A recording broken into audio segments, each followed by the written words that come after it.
Bonjour les amis, j'espère que vous allez bien. Nous sommes le mardi 17 décembre 2024 et je vais vous présenter l'actu crypto de ce début de semaine. On parlera essentiellement de la situation du marché, de l'actu générale, du XRP, de Velo, de Hedera, un petit peu de Stobox et pour terminer de la gameatrie sur le XRP et sur le BTC.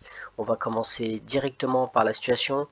On a eu hier l'ATH du BTC, il est actuellement à 106 000, je crois que tout à l'heure il était même presque à 108 000. On a le XRP qui a bien pompé aujourd'hui et qui est à 2.5, c'est pas mal.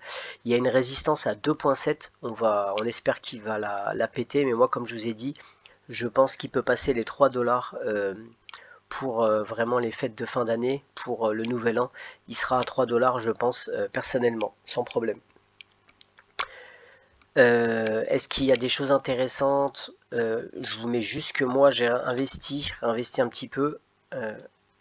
Reserve Right, j'estime que c'est encore intéressant pour acheter Jasmy, même si il a déjà passé la résistance des 33, j'estime que c'est encore intéressant. Il est à 0,04 pardon, et j'estime que c'est encore intéressant et j'en ai donc racheté un petit peu. Qu'est-ce que j'ai racheté d'autre? J'ai renforcé Dimitra parce que j'estime qu'à 0,9 c'est intéressant aussi. Voilà, et un petit dernier que j'ai acheté mais qui est plus risqué, mais vu l'ATH, il y a de quoi faire. C'est Cadena qui est à 1.2. Donc voilà les 4 où j'ai remis un petit peu d'argent dessus avec les gains. J'avais pris un petit peu de gains sur le XRP. Quand il était à 1,50 $, j'avais pris un petit peu de gains. Donc voilà, j'ai distribué un petit peu sur d'autres qui ont un potentiel encore pour moi minimum x10. Voilà. On va continuer pour la situation du marché et on va regarder la dominance. Elle est à 57,8. Elle augmente comme je vous avais dit et je pense qu'elle va continuer à augmenter. Donc pour l'instant le BTC monte, il n'y a pas de souci, donc on est bien. Mais à un moment donné, je pense, il faut bien comprendre que là, il vient de faire son ATH et qu'il y a des gens qui vont vouloir prendre des profits. Et même les gens qui ont des ETF, Grayscale, etc., beaucoup de gens vont vouloir prendre des profits et vont vendre. Donc à un moment donné, est-ce que la vente va être plus importante que aussi, comme il y a un FOMO sur le BTC, il y en a qui, les États-Unis veulent par exemple que ce soit une réserve stratégique et acheter énormément. Beaucoup de pays veulent commencer à acheter, les fonds d'investissement, etc. Est-ce que ça va balancer? À voir. Ça peut balancer des deux côtés, mais je pense qu'il peut y avoir un petit retracement du BTC. Et sachez qu'il y a un petit retracement du BTC avec une dominance à 58 par exemple. Les altcoins prennent quand même vachement plus cher. Donc je soupçonne que pour cette semaine on est bien, mais que peut-être le 23, par la semaine du 23, il peut y avoir un petit retracement des altcoins. À cause de justement cette dominance du BTC. On va juste regarder au niveau des phases lunaires, comme je vous avais dit, à partir du 15, là on est en pleine lune le 15, et c'est à partir de là que ça a pompé. On est bien, mais le dernier quartet à partir du 23 décembre, peut-être pour moi, les altcoins, peut-être il y a un petit retracement, mais pas énorme, mais il peut y avoir un retracement. Mais de toute façon, c'est bullish pour toute cette période, jusque même début janvier pour moi. Je pense qu'on est bien. Le BTC nous fait... je vous rappelle que l'argent va sur le BTC, ensuite sur Ethereum et ensuite sur les altcoins. Quand la dominance du BTC va descendre, ça va aller sur les altcoins. Pour l'instant, ça n'a pas été, je trouve, sur les petits altcoins. J'espère que, parce que j'ai quelques petits altcoins comme Dimitra, où j'espère que ça va rentrer dessus pour justement, parce qu'avec les petites capitalisations, ça peut vraiment être intéressant. On peut vite faire des multiplicateurs. Pour terminer, on a ici la Fed aujourd'hui et demain qui présente son calendrier. Et donc aujourd'hui et demain, Jérôme Powell va parler. Je pense qu'il va couper 0,25. Il va pas prendre de risque. Juste avant, parce que On ne sait pas si Trump va le garder, donc je pense qu'il ne va pas prendre de risque et il va juste faire 0,25. Voilà, écoutez, j'ai terminé pour la situation du marché. On va maintenant parler de l'actualité. Le premier article, je vais parler un peu en code. Ici, on a Coco, une nouvelle plainte contre les médecins de plateau. Donc après ces personnes-là, Grimaldi, Lacombe, etc., on a maintenant celui-là qui prend une plainte par le syndicat Liberté Santé. Il y a un mouvement de balancier, donc à l'époque en 2020 on a pris très cher et là le mouvement de balancier va aller un petit peu dans l'autre sens et la justice va revenir un petit peu et il y a des gens qui vont prendre cher.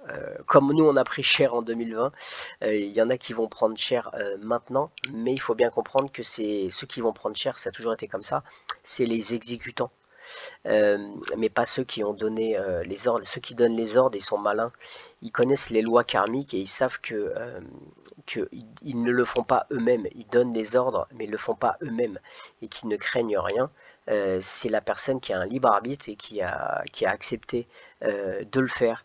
Donc ils connaissent les lois karmiques et ces gens-là n'auront pas de problème. Par contre, eux, je m'inquiéterais pour, pour ce qu'on appelle les sous-fifres. Eux, je pense qu'ils peuvent prendre cher. On continue. Et on a les jours les plus sombres qui sont derrière nous selon Christine Lagarde. Ça, je vais l'encadrer, cet article. En tout cas, je vais le mettre sur Discord pour m'en rappeler. Parce que selon elle, l'inflation est derrière nous. Je peux vous assurer que c'est vraiment hallucinant qu'elle ose dire ça. Puisque vous allez voir que l'inflation, elle va exploser. On continue. Ici, on a Binance Wallet. Qui lance Binance Alpha.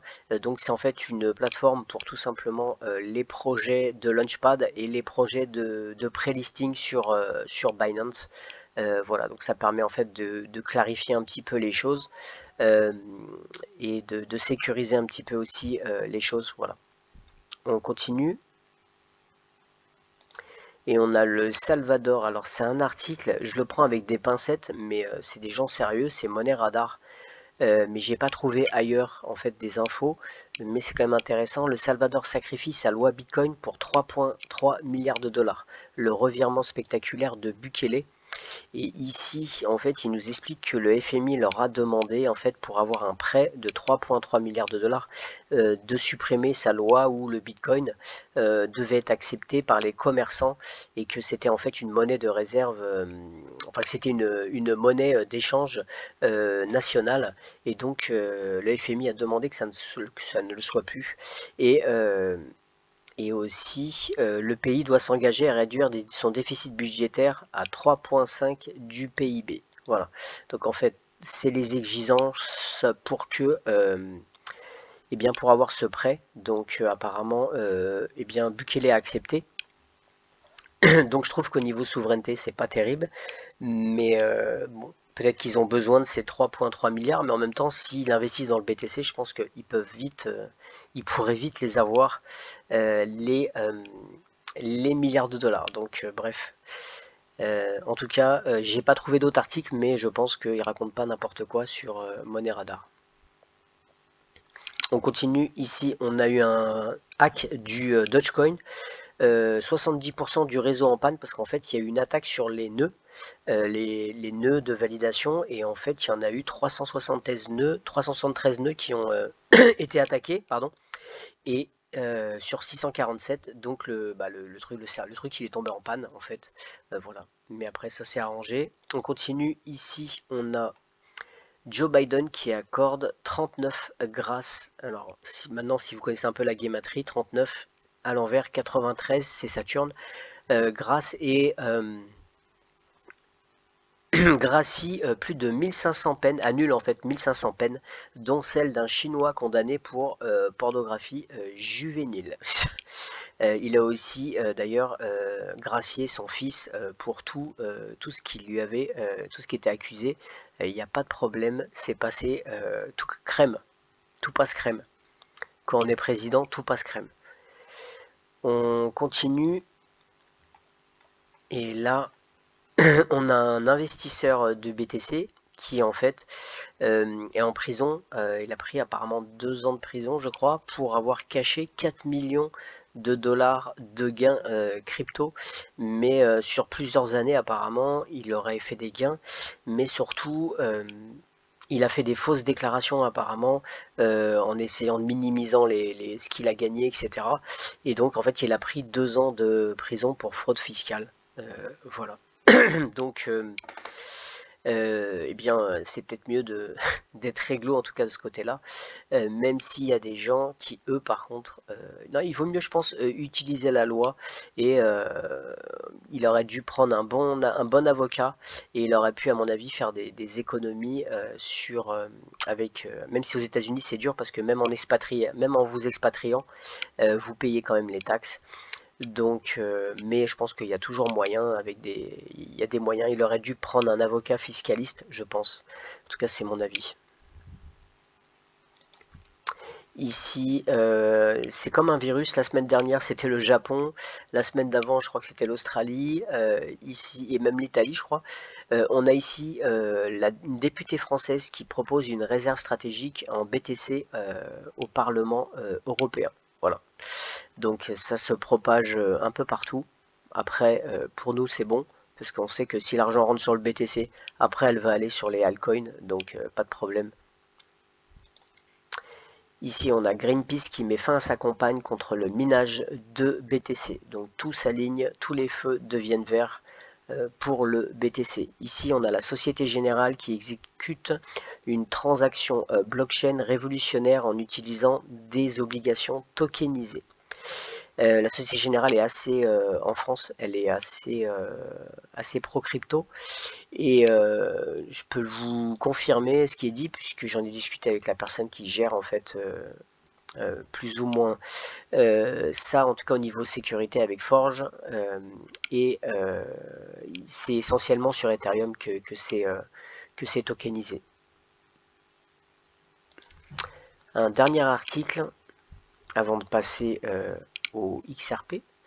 On a alors là c'était juste, je pense que si vous avez vu, en tout cas si vous suivez mes vidéos, j'ai fait un décodage de Notre-Dame, et on sait que c'est lié de toute façon au système financier et au XRP énormément, et je l'avais montré dans les vidéos, et là on va juste regarder quand même, parce que là pas besoin de gematrie, juste rien que les mots, écoutez bien. C'est un phénix, un oiseau qui renaît de ses cendres comme Notre-Dame l'a fait. C'est aussi la seule création visible de l'architecte en chef des monuments historiques Philippe Villeneuve. C'est le nouveau coq de la cathédrale, celui qui tout en haut de la flèche, à quelques 95 mètres de hauteur, tourne avec le vent, un coq doré à la feuille dont les ailes montent comme des flammes. Il a suffi d'une esquisse, une seule réalisée le 15 décembre 2020. Le carnet de croquis de l'architecte en témoigne, et la forme était là. Et en fait, si on regarde ça, donc ils ont changé le coq qui est en haut, qui ressemble maintenant plus à un phénix. Il est d'ailleurs en or, et avec des grandes ailes, ça ressemble énormément au phénix. C'est pas pour rien, c'est lié tout simplement au XRP et à Ripple. Un dernier article, on a eu un enlèvement d'un membre de la famille royale saoudienne, et en fait cette personne a été enlevée par quelqu'un avec 3 complices, et ils lui ont menacé de lui couper les doigts si la famille ne payait pas 40 000 $ en BTC. Alors c'est vrai que c'est un peu le seul défaut de la crypto, c'est que la banque, je sais pas, imaginons que vous voulez faire un transfert de 40 000 $, la banque, il va falloir faire pas mal de choses. Ça passe pas crème comme ça, à part certaines banques, mais ça passe pas crème. Et là, malheureusement, il n'y a pas d'alerte rouge. C'est-à-dire que vous avez vos toilettes, c'est vous votre propre banque. Et si vous envoyez 40 000, vous pouvez envoyer 40 000. Il n'y a personne qui va dire pourquoi vous envoyez 40 000, ça paraît un peu beaucoup, est-ce que vous êtes sûr, etc. Là non, c'est vous votre propre banque, donc si vous faites enlever ou autre, et effectivement vous êtes un peu coincé. Voilà, donc là cette personne en fait s'est fait choper quand même, et il devait faire 25 ans de prison pour des accusations telles que l'enlèvement, l'extorsion, blessure, le vol et la possession d'armes à feu, et en fait ils ont ils ont établi qu'elle avait une éducation difficile, ses problèmes de santé mentale, ses perspectives de réhabilitation et le décès de son frère en attente de procès. Ces circonstances ont été jugées exceptionnelles, ce qui a amené le juge à conclure qu'une peine de 30 mois de travaux communautaires était une punition suffisante pour ces actes. Entre 25 ans de prison et 30 mois de travaux, il y a vraiment un deux mondes. Voilà. On continue et j'ai fini pour l'actu générale. On va commencer par parler de Hedera. Et là, on a une super nouvelle pour Hedera qui adopte le Chainlink Data Standard pour accélérer la DeFi et l'adoption de la tokenisation RWA. Donc l'oracle, vous savez, c'est ce qui doit permettre l'interopérabilité de Chainlink et qui va en fait travailler avec Hedera et c'est donc très intéressant parce que par rapport à la tokenisation, ça va permettre justement cette interopérabilité et de pouvoir amener en fait beaucoup d'institutions, d'entreprises à tokeniser sur justement le réseau Hedera, le réseau Hedera Hgraph. Donc ça c'est vraiment intéressant et c'est pas en fait on va dire quelque chose de vraiment récent, puisque si vous regardez en fait en 2021 on avait Chainlink Labs qui tout simplement a rejoint le conseil d'administration de Hedera. Donc on voit en 2021 ils étaient déjà dans le conseil d'administration, donc tout ça c'est un plan depuis très longtemps. C'est pas récent, mais ce qui est intéressant c'est que avec cette technologie de Chainlink qui permet l'interopérabilité, et bien là écoutez bien, 97% des investisseurs institutionnels anticipant que la tokenisation va faire évoluer les processus de gestion d'actifs et 100 billions d'actifs aux États-Unis qui pourraient un jour passer en chain.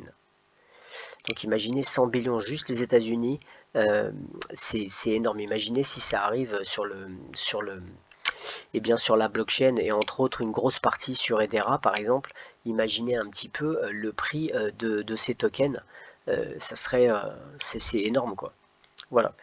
Donc comme tout est axé sur la tokenisation, de toute façon, nous on a investi sur les bons chevaux et ça va vraiment prendre beaucoup de valeur dès qu'il va y avoir l'utilisation, parce que là on n'est pas vraiment encore dans l'utilisation.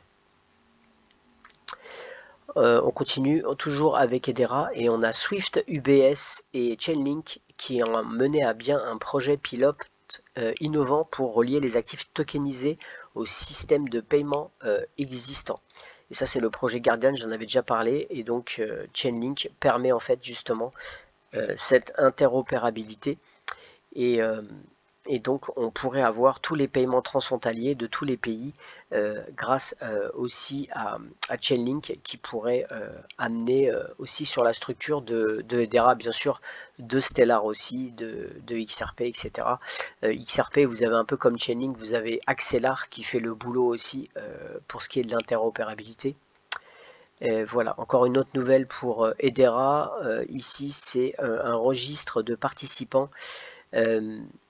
Alors on va regarder, c'est améliore sa gestion de réseau avec le carnet dynamique d'adresses. Donc ça c'est vraiment pour les développeurs sur le réseau, mais ça va donner en fait plus de transparence et aussi de stocker des informations critiques, voilà, telles que les nœuds participants, au commérage de réseau, les points de terminaison pour les transactions SDK. Donc ça permet d'avoir plus d'informations et ça c'est bien aussi pour le réseau. On continue. Toujours Hedera, et il nomme Shyam Nagarajan expert au poste de chef officer opérateur, c'est-à-dire chef du bureau des opérations en fait. Voilà, donc ça c'est une super nouvelle aussi, et surtout quand vous regardez en fait le CV de cette personne, c'est vraiment du lourd. On va regarder. Voilà, il a bossé 16 ans pour IBM au niveau des ventes globales, et aussi pour ce qui est de des ventes du hybride cloud chez IBM justement, et il vient du MIT, donc c'est pas non plus n'importe qui, c'est quelqu'un qui a vraiment étudié tout ce qui est l'intelligence artificielle entre autres, et aussi diplômé de Harvard. Mais surtout, il a 16 ans chez IBM et c'est pas pour rien. On connaît les liens de IBM avec Edera, et pourquoi ce genre de personne va sur le numérique, sur une entreprise numérique. C'est parce qu'il connaît l'avenir, il sait très bien que tout va être tokenisé et que l'avenir il est là. Le système financier, ça va être complètement basculé du côté du numérique, et donc il veut faire partie justement de cette tokenisation, et il sait qu'il y a de l'argent aussi à se faire, bien sûr. Au niveau de la tokenisation, justement sur Ethera, il y a quand même on a beaucoup d'entreprises. Dans tout, vous avez les bijoux pour la tokenisation, le diamant, les actifs numériques, c'est-à-dire les courtiers. Vous avez aussi, bien sûr, les NFT. Oh, c'est énorme. Vous avez un marché NFT ici avec HAXX. On a ABREDN, les investissements pareil, Dovu c'est pour le crédit carbone. D'ailleurs, Edera c'est vraiment une blockchain qui va avoir beaucoup d'importance aussi, parce que justement au niveau carbone, eux ils sont vraiment nickel, et tout est fait en fait sur cette blockchain, on dirait pour justement le zéro carbone, et du coup ça va plaire eh bien, aux entreprises par rapport à leur notation ESG, etc. Voilà, une dernière chose, pour le service de garde, on a Edera qui utilise Cooper, voilà, qui utilise Cooper un peu comme XRP, lui, utilise Metaco, je pense que vous le savez. Donc vous voyez ici Dovu qui permet de faire évoluer l'impact climatique. Personnellement, j'ai un peu de Dovu en stacking, parce que le stacking est assez intéressant. Si vous regardez mes anciennes vidéos, vous verrez comment stacker Dovu. Voilà, une dernière chose par contre étrange, depuis 2 jours on ne peut pas regarder les metrics sur HBAR, Insight. Normalement, généralement je regarde là, mais là depuis 2 jours c'est en panne en fait, on peut pas regarder, donc c'est assez étrange. J'ai terminé pour Edera, on passe à Ripple, et là on a la nouvelle du jour. Aujourd'hui, le 17 est lancé l'USD le stablecoin de Ripple. Il y a aussi, on a 2 personnes qui vont aller au conseil consultatif, et on a l'ancien gouverneur de la Réserve Banque d'Inde, et on voit que c'est quand même pas des gens, c'est pas des inconnus quoi, c'est vraiment du lourd. Et on a l'ancien vice-président et COO de la Federal Reserve Bank de Boston qui rejoint le conseil consultatif. Donc vraiment il y a du costaud. Au niveau du stablecoin, il est disponible actuellement sur Uphold, Bitso, MoonPay, Arcax et CoinMena. Aussi Bitstamp, Mercado, Independent Reserve, 0H et d'autres qui vont arriver tout dans la semaine. Donc c'est énorme. Au niveau, je vous parle de Jirin Labs, j'en avais déjà parlé, le financement qui en fait sécurise le financement du XRP Ledger au Japon et en Corée. Jirin, on va regarder ce que nous dit Magnétique. Je pense que vous connaissez Magnétique, je vous en parle à chaque fois, où là je mets mon AMM. Il vous met tout simplement qu'ils sont contents d'annoncer un partenariat avec, c'est Jirin Labs qui le dit, avec Magnetic XRPR. Ensemble, nous allons connecter les utilisateurs et les développeurs pour un nouveau niveau sur XRPL, des opportunités de défis, de DeFi et de marché du NFT. Voilà. Surtout eux, ils sont vraiment beaucoup sur les NFT, enfin sur les services de garde des NFT entre autres. Voilà.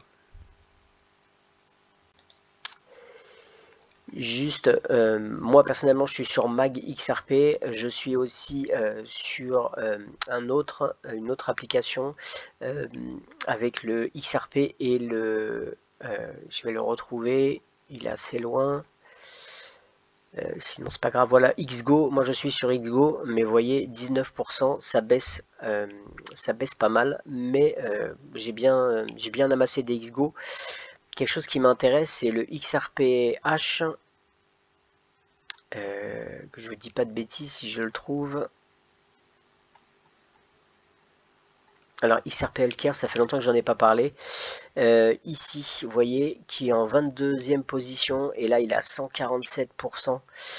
Si vous voulez, il y a la communauté aussi française, enfin francophone en tout cas, le XGC, je crois que c'est Lord Vendetta qui, et sa communauté qui le gère. Ils ont un 8,6%. Voilà. En tout cas, moi, XRP Healthcare, ici, 147%, ça va pas durer, hein, vous inquiétez pas, mais ça peut être intéressant de faire fructifier ces XRP Healthcare.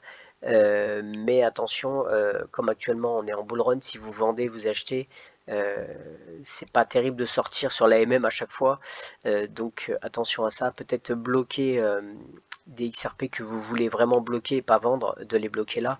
Par contre, ceux que vous voulez trader, à ce moment-là, ne pas les mettre sur le AMM.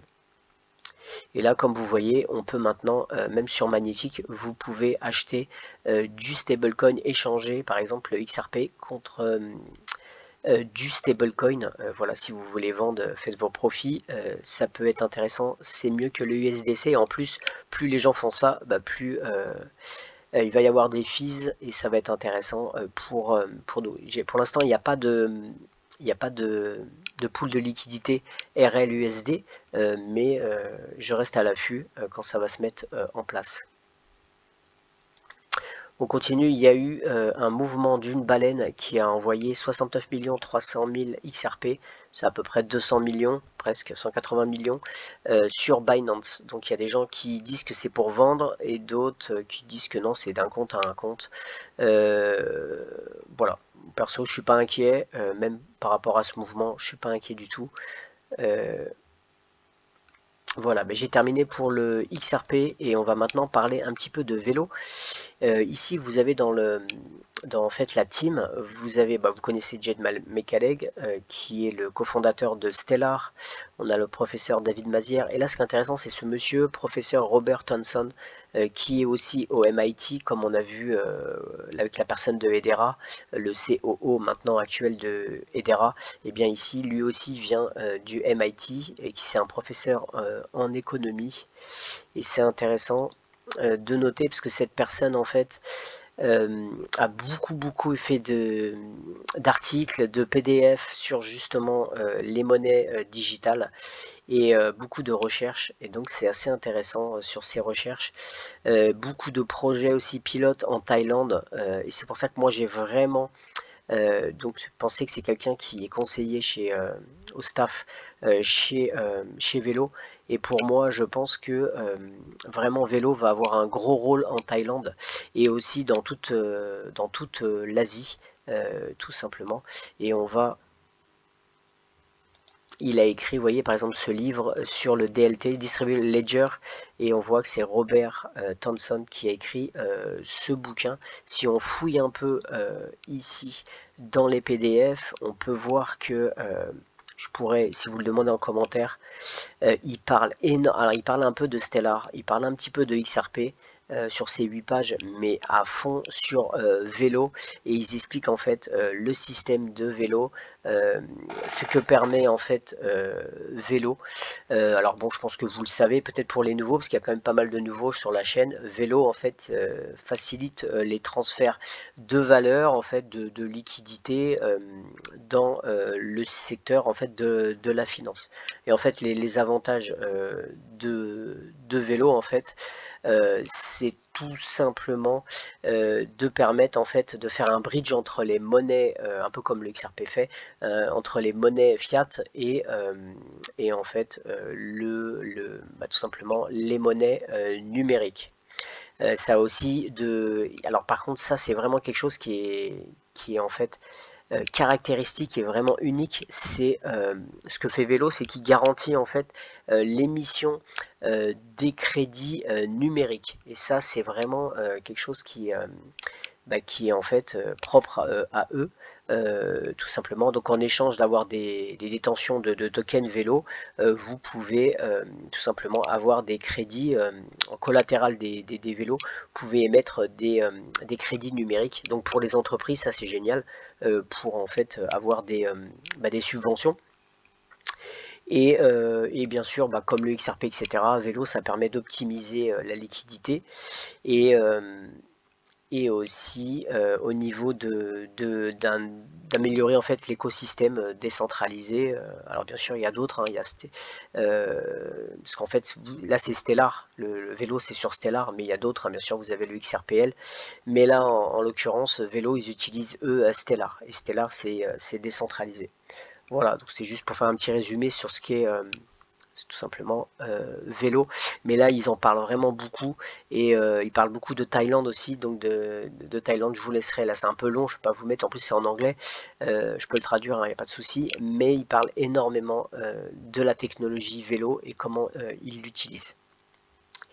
J'ai terminé, on parle maintenant juste de RWA avec, pareil, toujours la tokenisation avec Stobox. Et Stobox, en fait, on a cette plateforme qui, en fait, c'est construire, c'est un hub mondial qui simplifie la façon dont les projets sont lancés et les investisseurs accèdent aux opportunités tokenisées dans le monde entier. Rejoignez des centaines d'équipes et des milliers de participants au volant de la révolution RWA. Et là, on a actuellement Stobox qui vient d'être listé justement sur ce hub. Stobox est une société de tokenisation primée qui fournit une technologie pour aider les clients à tirer parti des titres tokenisés. Voilà, donc c'est assez intéressant pour Stobox. Et bien écoutez, j'ai fini, et avant de parler de Gematry, juste faire un peu de publicité. Pourquoi? Parce que c'est assez intéressant. Si vous avez des cryptos, attention à pas ne tout laisser sur les exchanges. Vous avez vraiment une bonne promo ici avec le wallet qui, au lieu de 160 euros, il est à 159 dollars et à 99 dollars. Moi perso, c'est celle que j'utilise. J'ai aussi une Ledger, mais je la trouve vraiment plus pratique. En fait, Decent, en plus avec les empreintes digitales, c'est vraiment plus rapide. En tout cas, ça me plaît. La seule chose, c'est que moi j'ai une boîte en fait pour mettre, parce que si jamais ça brûle, si imaginez votre maison elle brûle, et que ça en fait ça crame, hein. Le wallet là il crame, hein. Le Ledger, il y a une plaque en métal, mais je pense qu'il crame aussi. Et donc moi j'ai en tout cas mis ça dans un truc en métal qui en fait permet justement de ne pas cramer, on sait jamais, hein. Ça veut dire que même s'il y a un incendie, en fait vous avez encore possibilité d'utiliser votre cold wallet. En tout cas, c'est vraiment très pratique, et surtout ça vous permet d'être c'est vos tokens à vous, c'est votre banque, elle est là votre banque, je vous la présente. Et ici à 179, si vous êtes plusieurs dans la famille, on sait jamais, vous voulez faire un cadeau, et bien vous, au lieu de 318, c'est 179, mais je pense qu'une en tout cas suffit largement, sauf si vous voulez faire un cadeau à quelqu'un en lui offrant de la crypto, vous lui offrez aussi le Ledger avec le Decent avec. Autre chose, il y a quand même, c'est intéressant, c'est jusqu'au 5, je crois que c'est jusqu'au, je dis pas de bêtises, ça doit être jusqu'au 6, non 5, pardon, 5 janvier. C'est jusqu'au 5 janvier que on a cette ristourne, et vous pouvez aussi gagner en vous inscrivant, vous verrez sur le site, pour un airdrop vous pouvez gagner des tokens. Voilà, ça peut être aussi intéressant, entre autres, en plus de la ristourne. J'ai terminé, maintenant on va parler de Gematry, mais avant je voulais vous mettre ça. Ici, si vous allez sur Wikipédia, vous verrez Ptolémée Macron. Et Ptolémée Macron, c'est le fils de Ptolémée et le gouverneur de Chypre de 180 à 168 avant Jésus-Christ sous Ptolémée VI. Son activité est connue grâce à l'historien grec Polybée, et au deuxième livre des Maccabées, et à plusieurs inscriptions grecques. Et en fait, si vous faites le résumé, en fait, on voit que Ptolémée Macron abandonne ensuite le parti lagide et rejoint Antiochos, mais en résumé, en fait, il trahit la Chypre en fait en vendant le pays tout simplement aux Juifs. Voilà, en fait, Ptolémée tente de pacifier les relations avec les Juifs. Son origine alexandrine le rend sans doute familier des coutumes et des mœurs juives. Accusé de trahison, il se suicide peu après le décès Voilà, je voulais juste mettre ça en notant, et tout simplement par rapport au nom et aussi par rapport à ce qu'il a fait. Et sachez que dans la vie, il y a des patterns, il y a des cycles, donc à voir ce qui peut se passer par la suite en France. Et maintenant, on va rentrer dans la guématrie. Et comme je vous ai dit, ici, on a les Saturnales. Remarquez, il y a marqué Macrobe. On va aller regarder. Voilà, les Saturnales. Et comme je vous avais expliqué, c'est du 17 au 23 décembre. Donc ça commence aujourd'hui. Et durant cette période, vous allez voir que ça va bien se passer au niveau crypto-monnaie. Mais ça a commencé aujourd'hui. On voit que ça commence fort pour le BTC depuis hier en fait. Et même aujourd'hui, ça se passe très bien. Ça dure jusqu'au 23 et ça correspondrait un petit peu à ce que je pense qu'à partir du 23, il peut y avoir une petite chute des altcoins et du BTC à voir. Mais ce qui est intéressant de voir, c'est on va commencer par tout simplement le BTC. Je vais juste, excusez-moi parce que je vais juste allumer la lumière, j'en ai pour 10 secondes.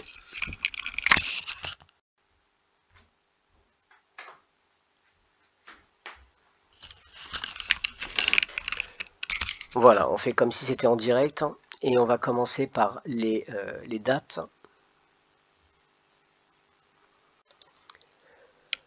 Alors, le 14 mars 2024, ici vous avez le 14 mars, regardez la date, et ici le 1er janvier 2024. Pourquoi je vous ai mis cette date? Le 14 mars 2024, c'était l'ATH le plus haut, avant bien sûr qu'il le pète. C'était le premier ATH le plus haut depuis longtemps du BTC. Il est monté à 73 000 et des poussières. On va regarder, normalement il y a un article qui le met.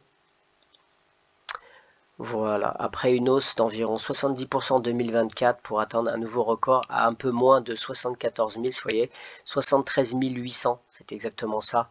Et là, il y a eu une chute, une grosse chute du BTC. Mais donc, en résumé, ça c'était le 13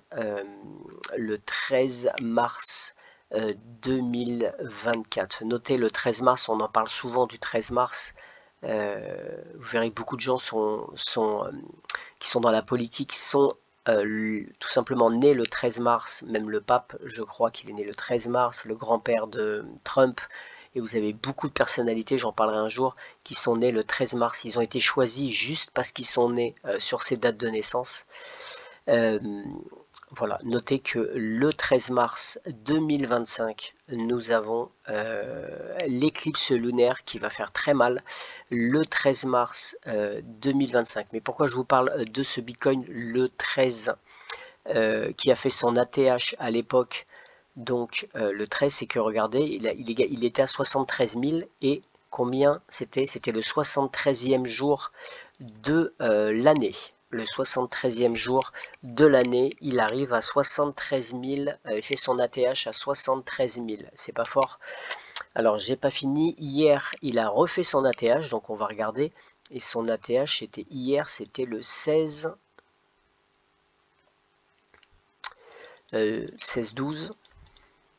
2024. Voilà, donc ici regardez la structure du 16-12 2024. Ici on a le 72 et ici on a le 36. Ici on a le 15 qui correspond en fait à la semaine 51 en miroir, qu'on a vu que si on était à la semaine 51 c'était bullish, c'était par rapport au XRP. Le 15 qui correspond à 15 au XRP, mais là on est sur le BTC. Mais regardez cette structure 72 36. Maintenant on va taper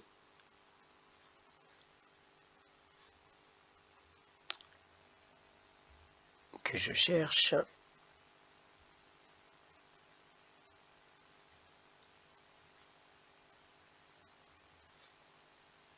Alors il faut que j'ouvre un autre.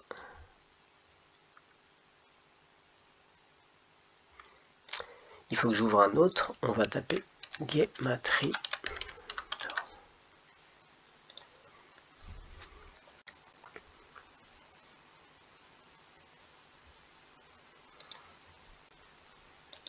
Voilà, donc on va taper Bitcoin. Hop, et là regardez, 72, 36, et là 117. On va quand même rajouter latin, standard, sumérien et chaldéen. Voilà. Donc ici 72, on va retourner sur ici, et donc regardez, 72, 36, vous les avez ici. Ça correspond bien, et c'est là qu'on a eu notre ATH hier, le 16-12, avec le même code 72 et 36. Même chose ici. Donc c'était intéressant de le noter. Maintenant, pour ce qui est du XRP, on va retourner.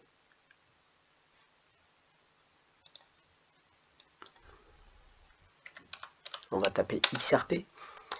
Alors on connaît déjà les chiffres, hein, 58, 22, maintenant 23, 14, 15, et comme je vous avais dit, semaine 51 en miroir, c'est plutôt bullish. Maintenant regardez, XRP, le X c'est la 24e lettre de l'alphabet.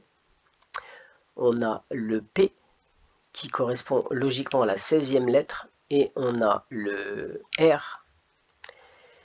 Donc si vous faites le 18, donc entre le 18 et le 16, on a la 17, le 17, et en fait aujourd'hui on est le 17 décembre. Donc vous voyez le 16 et le 18, entre les deux on aurait le 17 et X24, ce qui correspondrait à 2024. Donc le R et le P, 16 et 18, entre les deux c'est le 17. Donc pour moi, entre le 16 et le 18, c'est quelque chose, il doit y avoir quelque chose d'intéressant pour le XRP, et on voit que le 17, on a le stablecoin qui se met en place aujourd'hui, qui est lancé aujourd'hui. Donc vous voyez que c'est vraiment tout simplement codé. Maintenant, on va juste regarder. On a tapé XRP, on va essayer de taper Ripple.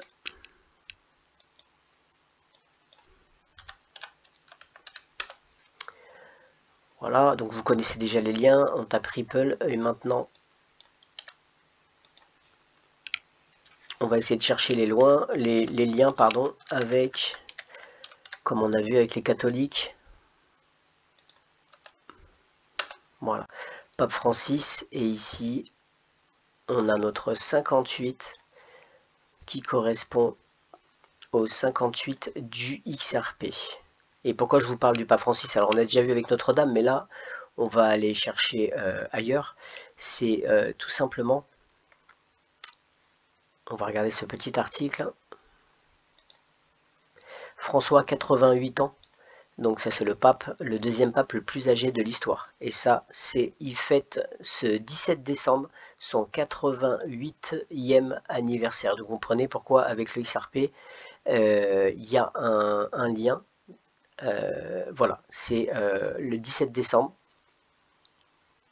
Et comme on voit ici, ils sont connectés 58 avec le XRP. Vous avez aussi en chaldéen, regardez, 51, et on est à la 51e semaine, et bien sûr le XRP en miroir ici qui correspond à 51 en miroir. Donc ils sont complètement connectés tous les deux.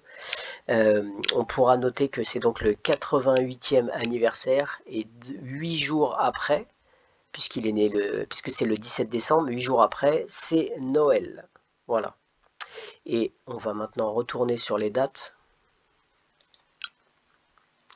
Et donc on va taper 17 décembre 2024. Et je vous ai parlé tout à l'heure du 13 mars avec l'éclipse lunaire 2025. 13 mars, voilà, 2025 ici. Hop. Voilà, donc là c'était le 16, si on inclut la date, on arrive à 88. Donc en résumé, le pape qui a 88 ans, fête son 88e anniversaire le 17 décembre et 8 jours après c'est Noël, donc c'est que des 8. Et ensuite 88 jours après vous avez l'éclipse lunaire et c'est pas fini. Le stablecoin qui a été lancé, en fait, il a été lancé, l'article date du 9 août, mais en fait il a été lancé, vous pouvez aller vérifier sur le Etherscan, sur XRPL Scan, il a été lancé le 8, ici, le 8 août. Et le 8 août 2024, bah, c'est le 8, 8, et 2024, c'est 2, 2 plus 4, ça fait 8, 8, 8.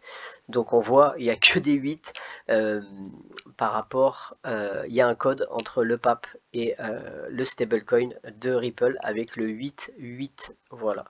Une dernière chose. On va taper Église catholique. Après, je ne vais pas commencer à aller loin, mais regardez, Catholic Church. Et là, qu'est-ce qu'on voit en chaldéen 51 ici. Donc, on a, bien sûr, c'est lié au pape Francis, évidemment, mais c'est aussi lié au XRP à l'envers. D'ailleurs, si vous tapez, on va tenter, parce que tout à l'heure, on parlait de la flèche. Phoenix, et vous voyez ici 76, et là, Ripple 76. Donc on voit bien que c'est exactement la même chose. C'est connecté pareil. Voilà, et bien écoutez, je pense que j'ai terminé pour cette petite guématrie. J'espère que ça vous a plu. N'hésitez pas à liker, à vous abonner, et je voulais remercier les gens qui ont fait des dons sur Ko-fi et aussi sur le super chat, et aussi les gens qui bien sûr font des commentaires ou font des likes. C'est cool à vous. Et je vous remercie, je vous rappelle que j'ai un Discord qui est gratuit, il y a pas mal d'informations qui peuvent être intéressantes sur beaucoup de sujets, c'est pas que sur la finance. Et je vous souhaite eh bien, une bonne fin de semaine. À très bientôt, ciao.